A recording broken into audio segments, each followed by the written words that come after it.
This is Ken Masick from Ken Masick Reptiles, listening to Her Purpuree.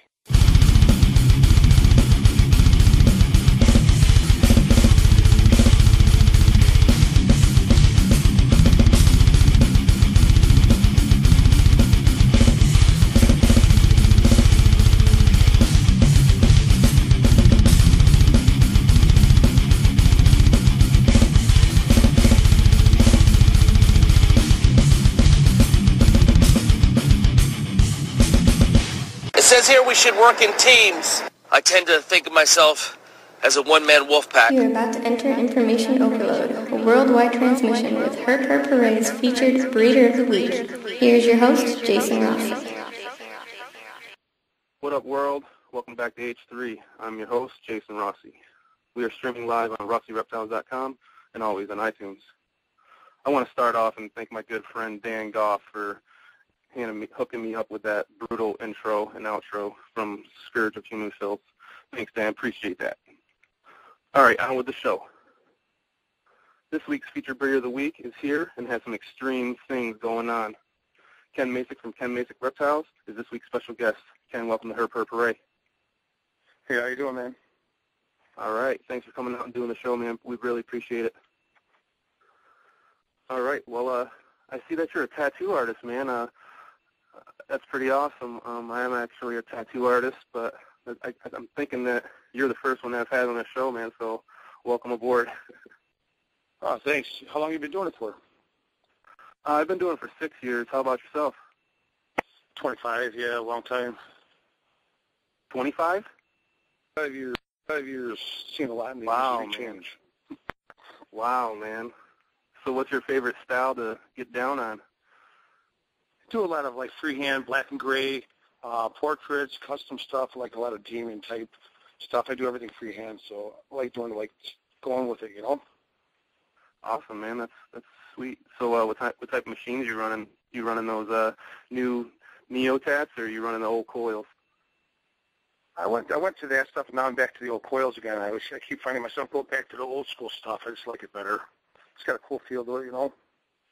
Yeah, I kind of like the sound, too, myself. Yeah, it's just got a different feel, you know. The other stuff just doesn't give, like the other stuff has more of a bounce to the shaders, and the other stuff just hammers through, you know. Yeah, there is no give on that. So what other mediums you work with? Oh, I'll do anything. I can pretty much do anything, color, black and white, portraits, fantasy, whatever, anything. Do you work with any other mediums, like painting or, you know, airbrushing or anything like that? Yeah, a little bit of that stuff, too, and tagging and, you know, whatever needs some drawing on, I could do it, you know. Awesome, man. Well, all right. Well, let's get into the snake talk. Heck yeah. All right, so how was your 2012 season, man? How was that Enchi Ghost Mimosa clutch? That wasn't too bad. I was a little disappointed in that clutch. No, the Enchi Ghost Mimosa clutch I'm starting to do this year. I thought you were talking about the Fire Ghost Mimosa I made. Yeah, the Enchi Ghost Mimosa I'm going to do this year I'm pretty excited about, though. Oh, awesome. So you hit the Super Banana, is that correct? You and Brad Boa? Me and Brad Boa. Yep, it was a good time. So we're pounding that thing full of food right now. So how long was that project in the making for? Last year I was breeding it. I had a female I got from Little Slough, a female banana that's 100% albino. I got it up to size, and I was going to make the first ever cinnamon albino bananas. And then at the last minute I said, forget it. Shipped it out to Brad, and we wanted to make a super, and we hit. So it was really cool. So what else did you hit this year that was out of this world? Oh, a lot of weird stuff. I think I made the first Pastel calico ghost. I really think that thing's cool. For sure. I made some cinnamon discos. I don't think no one's made that except for Ray Wilkie besides me and him. Those are really cool, too. They got a funky pattern to them, don't they? Oh, they're hot, dude. They're really hot. I got right now, coming out of the egg, I believe, because they're almost out of the egg, I think 2 killer bee clowns and 2 bumblebee clowns and a pastel clown. And it was a bumblebee head clown dad bred to Pastel Clown female. So it's a pretty good hit. Wow, man, I was going to bring up the Bumblebee and Spider clowns, but what's the killer clown look like? It's wild. Just looking at it in the egg, it basically almost looks patternless. It almost looks like you see the faintest of little pinstripe line. I mean, it's so small, it's almost hard to see, you know, and it's pretty wild. It's definitely cool. I can't wait till it gets out. Got like 5 days left. Awesome, man. Well, we want to see that. So what are you going to throw into that project? Oh, well, right now I got, I'm raising up, I made this year actually a Super Pastel Butter Extreme Head Clown.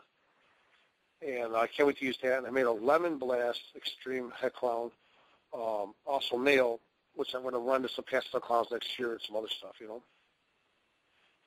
Awesome. So why don't you explain that extreme gene? Like, what are some of the things to look for? I watched your video. You're talking about the melting pattern along the tail. What else can they be looking for? Well, originally when I discovered this morph out, I noticed there was like a dripping type pattern towards the back part of the tail, and they all had the same markers. And I originally called it the paint drip, but I was too close to paintball, you know, the paintball, and I didn't want people to get confused, so I changed it to extreme gene. But basically, this gene is a lot like the deserts, where it cleans up the pattern, spreads it out, makes it a lot more vibrant, and it also tries to stripe out every animal. And in the super form, I found out, it does put like a thick stripe on the top, and it looks like, and it even cleans up even more. So they end up looking like something that a desert and a genetic stripe would do to an animal. It's really cool in a codon form. It's funny you say that, because when I look at that super extreme butter, that's what I think. I was like, wow, that looks a lot like it has a desert influence to it. Yeah, for sure. All the stuff it touches, it just cleans up like crazy. I really like how it's looking, you know. So what are you looking to put that into, besides what you haven't already? Oh, I got a lot of stuff into it already. Right now I'm trying to do a spider, yellow belly, orange dream extreme. That's one of the goals this year. Oh, man, that'd be sweet. I got a couple things that I want to prove out. I'm doing where I made a Bumblebee extreme, and I want to breed it to some normals to see how it separates, you know, to make sure they're extremes. I got a couple things I made this one butter to a Mojave Lucy, and it made some babies that were really wild. And I never showed anybody this snake, but it's a Mojave, but it doesn't, I think it's a Mojave. It's not definitely a butter, but it looks really weird. It's got gold coming up the sides. It's just a whacked out animal. I can't figure out what it is, but I believe it's a Mojave extreme. And we're going to breed that to a normal to also see what else comes out of that, just to prove out, you know, that that's the Mojave. Anytime you start off a new project, sometimes things come out that are so weird that you have to actually, like, bring them back into normals to kind of figure out and break down what you made, you know? Man, I'm telling you, I'm waiting for those days. I am putting in the work, so hopefully I do get to experience that. Oh, it's a lot of work, though. Yeah, it is, man. The contender ball python, the Pastel Woma Mojave Desert, man, that's a pretty dope animal right there. Yeah, it's disappointing, though, you know, what happened with that desert thing. Yeah, that's what I was going to ask you. What was your experience with that? I gave up on it, project, to be honest with you, especially with the extreme stuff now. I feel like I got a new chance to have like the desert-type qualities without the, you know, and I can make a super and all this stuff. So I kind of left all the desert stuff behind and sold most of it off just to, you know, get a new start. I really love the desert gene. I actually think that was one of the most amazing morphs that came out at the time. How clean it made things. It excited the heck out of me. I'm not going to lie to you. And then when that happened, it really disappointed me. So, I don't know, this extreme stuff kind of brings a new life to it for me, which is kind of cool, you know? Yeah, it's definitely neat how that worked out for you. Yeah. But, I mean, as far as the contender ball, I'm pretty much making it a pet now. It stinks, you know? Right. Yeah. But it's a good-looking pet, right? It's a cool-looking pet. Well, I'm digging that disco cream, man, as an outstanding. Do they all get that pied look to them, or does it vary? Every one that I've made so far has, and they're really, really, really cool. I just like it. You know, I'm not trying to be prejudiced or whatever. I love it a lot more than a vanilla. They kind of work very similar in some ways.